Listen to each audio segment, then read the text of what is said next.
Hello বন্ধুরা, তোমাদের সবাইকে আমি আমার এই ছোট্ট ইউটিউব চ্যানেলে স্বাগত জানাচ্ছি। আজকে আমরা বায়ু দূষণ সম্পর্কে একটু পড়ব ডিটেলসে। আচ্ছা, এখানটাতে যা যা পয়েন্ট আছে ইম্পর্টেন্ট পরীক্ষার জন্য কী কী সেটা আমি বলবো, আর কনসেপ্টটা তো নেবই। দেখো, পৃথিবীতে মানুষের সংখ্যা যত বাড়ছে, চাষবাস ঘরবাড়ি তৈরি করার জন্য তত গাছপালা বনজঙ্গল কেটে ফেলা হচ্ছে, ঠিক আছে। বাতাসে কার্বন ডাইঅক্সাইড পরিমাণ বেড়ে চলেছে এবং বায়ু দূষণ হচ্ছে। অতএব পৃথিবীতে জনসংখ্যা বাড়ছে, জনসংখ্যা বাড়ার ফলে কি মানুষ ঘরবাড়ি তৈরির জন্য জায়গা কিনছে এবং চাষবাস করার জন্য জায়গা কিনছে। যখন চাষবাস করবে বা ঘরবাড়ি বানাবে তখন তারা কি করবে, গাছপালা ডেফিনেটলি কাটবে তারা, তাই তো। আর এর ফলে কি বাতাসে কার্বন ডাইঅক্সাইডের পরিমাণ বাড়বে আর বায়ু দূষণ হচ্ছে। এছাড়াও যখন বাড়িঘর বানাবে, বাড়িঘরে তো আরও বিভিন্ন অনেকে এসি লাগাবে, এসি থেকে তারপরে ফ্রিজ লাগাবে, এই সমস্ত থেকে যে সিএফসি যেটা বেরোবে, যেটা বায়ুদূষক যে গ্যাস, সেটাও বায়ু দূষণ ঘটাবে। অতএব বায়ু দূষণ কারণ হলো জনসংখ্যা বৃদ্ধি, আমরা বলতে পারি একদম পুরো মেন কারণ। আমাদের রক্ষা কবচ হলো ওজোন স্তর, আর এই ওজোন স্তরকেই ধ্বংস করছে এই সমস্ত গ্যাস জাতীয় জিনিস। এগুলো কি বলছে দেখো, ফ্রিজ, এসি, সুগন্ধি স্প্রে, রং থেকে নির্গত যে ক্লোরোফ্লুরোকার্বন সিএফসি, ক্লোরোফ্লুরোকার্বন গ্যাস এই ওজোন স্তরকে ক্ষয় করছে। আর এই ক্ষয়টা কোথা থেকে বেরোচ্ছে? ফ্রিজ, এসি, যে সমস্ত সুগন্ধি স্প্রে, রং, এই সমস্ত থেকে নির্গত। আর এইগুলো পরিমাণ কখন বেশি বৃদ্ধি পাবে? যখন জনসংখ্যা বেশি বৃদ্ধি পাবে। জনসংখ্যা বেশি বৃদ্ধি পেলে তখন কি মানুষ এগুলো বেশি পরিমাণ ব্যবহার করবে। যখন বেশি ব্যবহার করবে, প্রোডাকশন বেশি হবে কলকারখানা থেকে, তখন আরও প্রোডাকশনের ফলে বিভিন্ন গ্যাস নির্গত হবে, তাই তো। এবার তারপরে ফলে কি, এবার কলকারখানা তৈরি হচ্ছে, তার ফলে কি জায়গা জমি কাটছে, জায়গাতে জমি কাটা হচ্ছে, গাছ কাটা হচ্ছে। এই কারণে ক্লোরোফ্লুরের সংকেত হলো সিএফসি, ক্লোরোফ্লুরোকার্বন। মানে তোমরা সোজা কথা, মোদ্দা কথা বুঝতেই পারলে যে যাই হোক না কেন মেন কারণ জনসংখ্যা বৃদ্ধি, ঠিক আছে। দেখো, তারপরে যানবাহন, কলকারখানার ধোঁয়ায় থাকা সালফার ডাইঅক্সাইড। আর যানবাহন, কলকারখানা এগুলো কখন বাড়বে? যানবাহন কখন বাড়বে? যখন জনসংখ্যা বৃদ্ধি হবে, তখন তো মানুষজন আসতে আরও যানবাহন কিনতে চাইবে টাকা উপার্জন করলে, তাই তো। তারপরে কি, কলকারখানার ধোঁয়ার থেকে সালফার ডাইঅক্সাইড, কার্বন ডাইঅক্সাইড, নাইট্রোজেনের অক্সাইড বৃষ্টির জলের সঙ্গে মিশে অ্যাসিড বৃষ্টি ঘটায়। সবচেয়ে বেশি অ্যাসিড বৃষ্টির সৃষ্টি হয় শিল্পাঞ্চলে, যে সমস্ত অঞ্চলে শিল্প আছে। অতএব শিল্প মানে কোনো কলকারখানা আছে, আর কলকারখানা থেকে ধোঁয়া বাতাসে যাবে। এবার বাতাসটা সেই বৃষ্টির জলের সাথে অ্যাসিডে পরিণত হবে, অ্যাসিড বৃষ্টি, তারপরে কি অ্যাসিড বৃষ্টি হবে। অতএব সেই জন্য শিল্পাঞ্চলে অ্যাসিড বৃষ্টির পরিমাণটা বেশি থাকে। অতএব বলা যায় বায়ু দূষণের ফলাফল হলো অ্যাসিড বৃষ্টি। অতএব বায়ু দূষণের কারণকে কী কারণে হচ্ছে? যে ক্লোরোফ্লুরো গ্যাস, কার্বন ডাইঅক্সাইড, এগুলোর কারণে হচ্ছে। আর এর ফলে কি হচ্ছে? ফলে হলো গিয়ে অ্যাসিড বৃষ্টি হচ্ছে। কি হচ্ছে? অ্যাসিড বৃষ্টি হচ্ছে। অতএব অ্যাসিড বৃষ্টি হলো গিয়ে বায়ু দূষণের ফলাফল। সূর্য থেকে পৃথিবীতে আসা তাপ শক্তি বিকিরিত হয়ে মহাশূন্যে কিন্তু পৃথিবীতে থাকা জলীয় বাষ্প, carbon dioxide, methane, nitrous oxide প্রভৃতি গ্রিনহাউস গ্যাসগুলি ফিরে যাওয়ায় তাপ শক্তিকে শোষণ করে। অতএব কার্বন ডাইঅক্সাইড, বায়ুমণ্ডলে যে কার্বন ডাইঅক্সাইড আছে, মিথেন আছে, নাইট্রাস অক্সাইড আছে, এইগুলো, এই গ্রিন হাউস গ্যাসগুলোকে এই ফিরে যাওয়া যে তাপ শক্তি সেটাকে শোষণ করে রাখে। অতএব যদি এটা শোষণ না করতে, এইগুলোর পরিমাণ যদি বায়ুমণ্ডলে না বাড়তো, তাহলে যেই তাপ শক্তিটা বায়ুমণ্ডলে পৃথিবীতে এসে রিফ্লেক্ট হয়ে রিটার্ন চলে যেত, মানে এরকম রিফ্লেক্ট হয়ে রিটার্ন চলে যেত, সেটা চলে যেত, তাহলে কি এই তাপটা, যে চলে যাওয়ার তাপটাকে বেঁধে থাকতো না। এখানে বেঁধে রাখার জন্য আমরাই কি করছি, কার্বন ডাইঅক্সাইডের পরিমাণ এখানে বাড়াচ্ছি, মিথেনের পরিমাণ, নাইট্রাস অক্সাইডের, এই সমস্ত গ্রিন হাউস গ্যাসগুলোর পরিমাণ এখানে বাড়াচ্ছি। তার ফলে কি, এই যে তাপটা চলে যেত, সেই তাপটা চলে গেলে কি এখানে পৃথিবীর যে ভূমি, মাটি, এখানে কি টেম্পারেচার কম হতো, তাপটা চলে যেত। কিন্তু আমরা বাড়াচ্ছি, আমরা এখানে কি কোনো একটা বাধা দিয়ে রাখছি। সেটা হলো কি কার্বন ডাইঅক্সাইড, মিথেন, নাইট্রাস, এগুলো গ্রিন হাউস গ্যাসগুলো দ্বারা বাধা দিয়ে রাখছে। কি করছে এরা এই রিটার্ন যাওয়া, যেটা চলে যাবে, সেই তাপগুলোকে সেটা কি শোষণ করে নিচ্ছে, অ্যাবজর্ব করে নিলে কি এরা আবার রিফ্লেক্ট করে সেই তাপটাকে বায়ুমণ্ডলে পাঠিয়ে দিচ্ছে। অতএব যদি এই পরিমাণটা, এই লেয়ারটা যদি নাই থাকতো, তাহলে কি তাপটা চলে যেত। অতএব পৃথিবীর যে টেম্পারেচারে, পৃথিবীর যে উষ্ণতা বৃদ্ধি, সেটা হতো না। হ্যাঁ কি না? বুঝতে পারলে তো? এবার দেখো, এবার ওটাই বলছি যে কিন্তু পৃথিবীতে থাকা জলীয় বাষ্প, carbon die oxide, methane, nitrous oxide প্রভৃতি গ্রিনহাউস গ্যাসগুলো ফিরে যাওয়া তাপ শক্তিকে শোষণ করে এবং পুনর্বিকিরণ করে, মানে পুনরায় সে বিকিরিত করে দেয়। মানে এই আসছে, সে চলে যাচ্ছে, তাপটা চলে যেত, এটা পৃথিবীর মাটি চলে যেত। কিন্তু এখানে আমি যে সমস্ত গ্রিনহাউস গ্যাস আমি ভরে রেখেছি, এবার এটা শোষণ করে কি পুনরায় রিফ্লেক্ট করে দেবে। অতএব এখানে যে টেম্পারেচার যেটুকু থাকার কথা, ধরো থাকার কথা 30 ডিগ্রি, সেটা এখন বেড়ে হয়ে যাচ্ছে কত, 35 থেকে 40 ডিগ্রি হয়ে যাচ্ছে। বুঝতে পারলে? এই হলো কি ঘটনা ঘটছে। এই দেখো কি বলছে, ফলে কিছু পরিমাণ তাপ পৃথিবীতে আটকে পড়ে এবং বায়ুমণ্ডলের উষ্ণতা বাড়িয়ে দেয়। এতক্ষণ ধরে যেটা বললাম সেটাই। আর এটাকেই বলা হচ্ছে বিশ্ব উষ্ণায়ন, অর্থাৎ গ্লোবাল ওয়ার্মিং বা বিশ্ব উষ্ণায়নের জন্য দায়ী কারা, গ্রিনহাউস গ্যাসগুলোকে দায়ী করা হয়ে থাকে। গ্রিনহাউস গ্যাসগুলো কোনো carbon dioxide, carbon monoxide, sulphur dioxide, nitrogen oxide ইত্যাদি হলো বায়ু দূষণকারী গ্যাস। ঠিক আছে, তাহলে দেখো ধোঁয়াশা যে সৃষ্টি হয়, ধোঁয়াশা এই সৃষ্টি হয় বায়ু দূষণের কারণে, ধোঁয়াশা সৃষ্টি হয়, তৈরি হয়। শীতকালে ধোঁয়াশা বেশি দেখা যায়। কখন এই ধোঁয়াশার পরিমাণ বেশি দেখা যায়? শীতকালে ধোঁয়াশা বেশি দেখা যায়।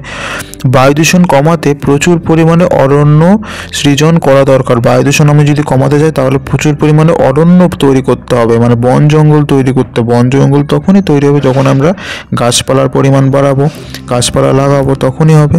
ঠিক আছে, প্রাইভেট মোটর গাড়ির বদলে বাস বা ট্রেনের মতো গণপরিবহনে যাতায়াত করলে বায়ু দূষণ কম হবে। এইবার যখন ধরো একজন বড় লোক, অনেকে এরকম প্রাইভেট, সবার কি প্রাইভেট গাড়ি কিনে নিচ্ছে, 4 চাকা বা 2 চাকা বা যাই হোক প্রাইভেট গাড়ি কিনে নিচ্ছে। সবাই যদি এরকম প্রাইভেট গাড়ি কিনতে থাকে তাহলে কি পৃথিবীতে গাড়ির সংখ্যা বাড়বে। অতএব শহর বা পুরো পৃথিবীতেই গাড়ির সংখ্যা বাড়বে। গাড়ির সংখ্যা যখন বাড়বে তখন কি তখন গাড়ি থেকে বেশি পরিমাণে গ্যাস বেরোবে। প্রত্যেকটা গাড়ি থেকে, যদি এখানে ধরো 2টো গাড়ি, এখন 2টো গাড়ি থেকে গ্যাস বেরোতো, মানে বায়ু দূষণকারী গ্যাস। ঠিক আছে, এখন কি সংখ্যা বাড়ছে, সবাই প্রাইভেট গাড়ি কিনছে, সবাই আলাদা আলাদা বাইক কিনছে, 2-3টে, সবাই আলাদা আলাদা জিনিস কিনছে। ঠিক আছে, বাড়ছে। তার ফলে কি, যদি বাড়ার ফলে তাহলে কি পরিবেশ দূষিত হচ্ছে বেশি পরিমাণে। সেই জন্য একটা যদি বাসের মধ্যে সবাই যদি আমরা যাতায়াত করি তাহলে কি বাস আমার একটা লাগছে, কিন্তু ওর মধ্যে লোকজন কিন্তু অনেক আছে। অতএব এদের কিন্তু প্রাইভেট গাড়ি তারা ব্যবহার করছে না। অতএব তারা যদি প্রাইভেট গাড়ি ইন্ডিভিজুয়ালি ব্যবহার করতো তাহলে অনেকগুলো হয়ে যেত। সেই জন্য এখানে বাস একটা লাগছে, একটা বাসই কিন্তু অনেকগুলো লোককে বহন করে নিয়ে যাচ্ছে। অতএব এই বাস থেকে পরিবেশ দূষণ হবে, কিন্তু বাস একটা হচ্ছে বা 2টোতে হয়ে যাচ্ছে। কিন্তু এই বাসের মধ্যে যে সমস্ত লোক আছে সবাই যদি প্রাইভেট গাড়ি কিনে নেয় তাহলে কি গাড়ির সংখ্যা বাড়বে, অতএব পরিবেশ দূষণের পরিমাণ বেশি হবে। সেই জন্য এখানে বলছে যে প্রাইভেট গাড়ির বদলে বাস বা ট্রেনের মতন গণপরিবহনে, যেখানে সবাই মিলে পুরো পরিবহন করবো, সেগুলোতে যাতায়াত করলে বায়ু দূষণ কম হবে। দূষণহীন যান, যে সমস্ত দূষণহীন যান যেমন সাইকেল, কি কোনোভাবে বায়ু দূষণ ঘটায় না। ইলেকট্রিক ট্রেন, ট্রাম, মেট্রো ইত্যাদি, এইগুলো বায়ু দূষণে এগুলোর ফলে কি বায়ু দূষণ কম হয়। ইলেকট্রিকের জিনিস, এগুলো কি বায়ু দূষণ কমাবে? মানে বায়ু দূষণ করবে না। অতএব বায়ু দূষণেরা কমাবে ইলেকট্রিক জিনিসগুলো, সেটাই বলছে। যেমন দেখো, কয়লা, পেট্রোল প্রভৃতি প্রচলিত শক্তির ব্যবহার কমিয়ে, প্রচলিত যে শক্তি কয়লা, পেট্রোল এইগুলোর ব্যবহার কমিয়ে সৌরশক্তি, জোয়ার ভাটা শক্তি, বায়ু শক্তির এইগুলো অপ্রচলিত শক্তির ব্যবহার করলে বায়ু দূষণ কম হবে। এই কয়লা, পেট্রোল এগুলো থেকে কি প্রচুর পরিমাণে বায়ু দূষণ হয়। এইগুলোর ব্যবহার কমিয়ে আমরা যদি জোয়ার ভাটা শক্তি, সৌরশক্তি, তারপরে বায়ু শক্তিকে কাজে লাগাই কোনো না কোনোভাবে, সেখান থেকে বিদ্যুৎ তৈরি করে, তাহলে বায়ু দূষণের পরিমাণটা কী হবে, কম হবে। ঠিক আছে, এবার এই প্রশ্নগুলো দেখো তোমরা নিজেরাই পারবে যে বায়ু দূষণের ফলাফল কি। অ্যাসিড বৃষ্টি, বায়ু দূষণের ফলে অ্যাসিড বৃষ্টি হয়। আচ্ছা, বধিরতাটা কিসের জন্য হয়ে থাকে, কোন দূষণের ফলে হয়ে থাকে সেটা কমেন্ট করে জানাও তো। একটা আগের দিন ভিডিওতে বলেছিলাম কোন দূষণের ফলে বধিরতা এই রোগটি হয়ে থাকে। আচ্ছা, ক্লোরোফ্লুরোকার্বনের সংকেত হলো গিয়ে CFC। ঠিক আছে, আচ্ছা, আমাদের রক্ষা কবচ হলো কোনটা? আমাদের রক্ষা কবচ হলো গিয়ে ওজোন, হলো গিয়ে আমাদের রক্ষা কবচ, ওজোন স্তর হলো গিয়ে আমাদের রক্ষা কবচ। গ্রিন হাউস গ্যাস কোনটা? গ্রিন হাউস গ্যাস কি নাইট্রোজেন, অক্সিজেন, কার্বন ডাইঅক্সাইড না হিলিয়াম? কার্বন ডাইঅক্সাইড, এটা গ্রিন হাউস গ্যাস। বায়ু দূষণহীন যান, যেই যান বায়ু দূষণ করে না, বাস, রিক্সা, ট্যাক্সি না মোটর গাড়ি? ডেফিনেটলি রিক্সা। রিক্সা কি, রিক্সার মধ্যে রিক্সায় চললে কি বায়ু দূষণ হবে নাকি? বাসের চললেও বায়ু দূষণ হবে, ট্যাক্সিতে চললেও বায়ু দূষণ হবে, মোটর গাড়িতেও চললে বায়ু দূষণ হবে। রিক্সা, সাইকেল এই সমস্ত বায়ু দূষণ করে না। বায়ু দূষণের কারণ কি? জনসংখ্যা বৃদ্ধি। ডেফিনেটলি জনসংখ্যা বৃদ্ধি মেন কারণ। জনসংখ্যা যত বৃদ্ধি পাবে তত কি কলকারখানার পরিমাণও বাড়বে, চাষবাসের জায়গাও বাড়বে। চাষবাসের জায়গা যখন বাড়বে তখন গাছপালা বেশি কাটা পড়বে, অতএব আর মানে জনসংখ্যা বেশি মেন কারণ। আমার যেটা মনে হয়, তোমাদেরও সেটাই মনে হবে, কারণ এটাই মেন কারণ। আচ্ছা, সবচেয়ে বেশি অ্যাসিড বৃষ্টি ঘটে কোথায়?